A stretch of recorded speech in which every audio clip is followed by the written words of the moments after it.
देवभूमि हिमाचल के समाचार विश्लेषण में आज बात साइबर ठगी के नए तरीकों की।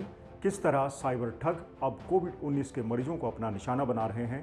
हम आपको बताएंगे कि आप किस तरह इन साइबर ठगों की चाल को बेनकाब कर सकते हैं और किस तरह से उसे बेअसर करके दूसरों को भी बचाने में मदद कर सकते हैं। अभिवादन स्वीकार कीजिए। मंजीत सहगल का बुलेटिन की शुरुआत करते हैं साइबर ठगों के जाल में फंसे लोगों की मुश्किलों को लेकर।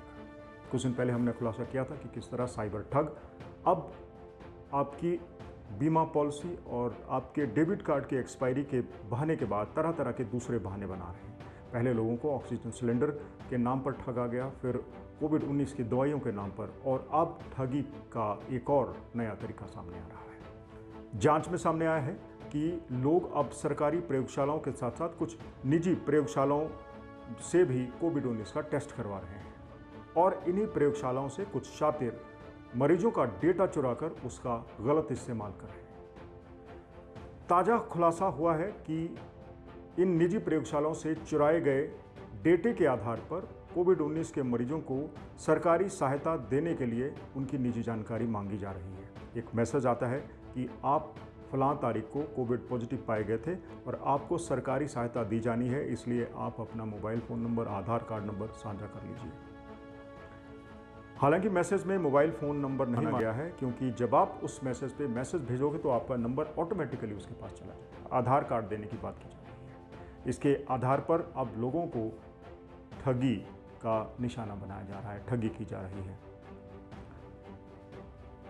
अब आपको बताते हैं कि किस तरह से आप सावधानी बरतकर इन ठगों के चंगुल से बच सकते हैं। सबसे पहले, अगर आपको इस तरह का कोई मैसेज आए तो उस पर कोई भी प्रतिक्रिया ना दें, यानी रिएक्ट ना करें, ना ही उस मैसेज का किसी भी तरह जवाब दें। सबसे पहले आपको बताते हैं कि साइबर ठग किन किन तरीकों का इस्तेमाल करते हैं। वो या तो आपको व्हाट्सएप मैसेज भेजेंगे या आपको ईमेल पर कोई लिंक भेजेंगे। इस लिंक में एक हिडन यूआरएल होता है, यानी वेबसाइट का लिंक होता है, जो आप क्लिक करोगे तो आपको उस यूआरएल पे ले जाएगा। वहाँ पे आप जाओगे, अपनी जानकारी जैसे ही साझा करोगे ये लोग स्टोर कर लेंगे और उसका फिर गलत इस्तेमाल शुरू हो जाएगा। अगर आपने अपने डेबिट कार्ड या बैंक की कोई जानकारी दी है तो वो स्टोर करके तुरंत आपका पैसा निकाल सकते हैं या आपका नाम किसी गलत जगह इस्तेमाल कर सकते हैं। नंबर 1। नंबर 2, अगर आपके पास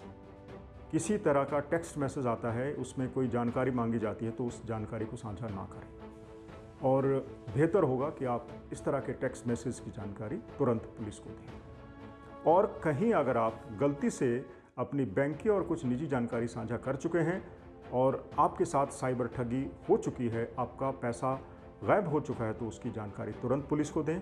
साइबर सेल में तैनात पुलिस कर्मचारी इस तरह के अपराधों से डील करने के लिए ट्रेंड हैं और वो तुरंत ही आपका पैसा आपको वापस दिला सकते हैं और कई बार दिलाया भी जा चुका है। तो सबसे पहले जिम्मेवारी आपकी बनती है कि किसी अनजान व्यक्ति का कोई भी मैसेज का जवाब ना दें और ना ही उस पर अगर कोई हाइपरलिंक बना हुआ है तो उसको क्लिक ना करें। तीसरी बड़ी बात ये कि आप अपनी किसी भी तरह की निजी जानकारी को साझा करने से बचें, ना ही अपने बैंक अकाउंट की कोई डिटेल दें, ना डेबिट कार्ड की, ना पैन नंबर के और ना आधार कार्ड की। और अगर गलती से आप ठगी का शिकार हो गए हैं तो उसकी जानकारी तुरंत पुलिस को दें। उसके बाद आप दूसरों को भी सचेत करें और इस तरह के झांसों में न आए। याद रखिएगा, साइबर ठग हर रोज़ तरह तरह के तरीके अपना रहे हैं ताकि आपको ठगा जा सके, आपसे पैसा ऐंठा जा सके।